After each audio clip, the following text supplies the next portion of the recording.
What in your mind is it that has made Monster Hunter into such a success in Japan? We feel one of the best aspects about this game and what makes it really popular is just the fact that you can play with other people. This sort of co-op play is pretty popular overseas, but it's also pretty popular in Japan now thanks to this game. It's an action game, so it's it's very easy to get excited and very into the game while you're playing with other people. So that is also another aspect. And the final thing is, this game, its difficulty level is, it's not too difficult, but it's not too easy either. And so you'll have some people who are just beginners, and they'll need the help of some pros. But, the pro players, they still find a challenge in it, but they can also help out the beginners. And so this kind of community, this sense of, being able to teach one another and help one another out, is something that helps make this series very, very popular in Japan. Monster Hunter 3 was just released here. What has the reception been like in Japan? Monster Hunter Tri, like previous games, we've kind of built upon previous games, but with Tri, we made it completely new. So from the ground up, basically in this sense, the game feels completely new and it's really fresh. And a lot of players have told us, longtime fans of the series, they've told us, wow, this feels like a fresh new game. It's not just like building upon a previous game. And so that was something they really enjoyed. What do you feel the Nintendo Wii brings to the Monster Hunter franchise, because it's the first game on the Nintendo Wii? One of the greatest aspects about bringing it to Wii is just the controls. Before, we've had it on systems where it's a very set controller. You have just, the standard controller. But now, we have the option to let players use the Nintendo Wii Nunchuck. And so, you can play it however you want to now. You don't have to be stuck with just the controller. You can, use the new style that we've made with the nunchuck. You can swing the Wii remote and you can hunt using that control style if you wish. And so in this sense, we think that we've expanded the user base now because, people can really feel free to play it the way they want to. Another thing about the nunchuck controls is that we've designed it with the idea of not making people tired. So when we were making the game originally, people were concerned. They were like, oh, what if we have to wave the Wii remote around for 3 hours? Our arms are going to get really tired. But, we thought about that and we considered it. And so, even without having to wave your arm around for 3 hours, you can play, 3, 4, 5 hours of Monster Hunter with just the nunchuck controls if you'd wanted to.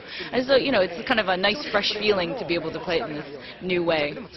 Is there anything in particular, any special area that you're most proud of in the game? There's two things we actually are quite proud of in this game.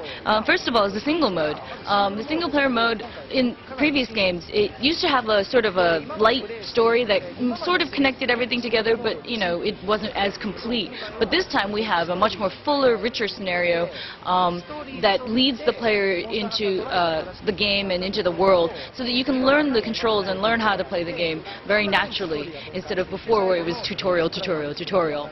And even in terms of the story, we've got a nice little plot going, and so that when you reach the climax of the story, you really feel the impact and you understand, this is why that happened and this is how these characters are reacting. So we feel that the story is one aspect that was very well done in this game. And then also the other thing that we're really proud of is the underwater sections. Before in the previous games, you see the animal you see the monster kind of coming up out of the water or going back into the water, but you could never follow after it. And so now, the player can feel at ease and very natural, like, oh, there goes the monster, let me go after it in the water. And you just jump right in, just start swimming. As popular as Monster Hunter has been in Japan, it hasn't caught on as much in the West. Do you feel that this title has more of a chance to catch on, and is there any special reason? Well, this is in connection with what we were talking about earlier with controls. In previous games you were pretty much set to one type of control, and now we've got all these different types of controls. So, people can really choose which type they really like to play with. So in this sense, it's easier to get into the game. And also on top of that, like we were saying with the scenario, we don't have just tutorial, tutorial, tutorial. It's definitely much more intuitive. You kind of follow the story and they teach you how to play the game. So in this sense, this, I think, will make it easier on first-time players to get into the game. So, we understand there's a lot of people who haven't given Monster Hunter a chance, but, we hope that this will, make them feel even just a little bit more like, I can get into it, a little bit easier. How do you feel about the future of the Monster Hunter franchise? Might we see something on PlayStation 3 or Xbox 360? Right now, we don't have any real definitive plans. Usually what we do with every game is when we decide to make one, we pick the best hardware for it. So, you know, if we wanted to make something that's more, you know, for example, this time, you know, for the wider audience, we chose Wii, you know. And so it's just various things that we have to consider when we make a title. So right now, we're not really sure yet. Best of luck with whatever you choose to do next. Thank you. Thank you very much. Thank you.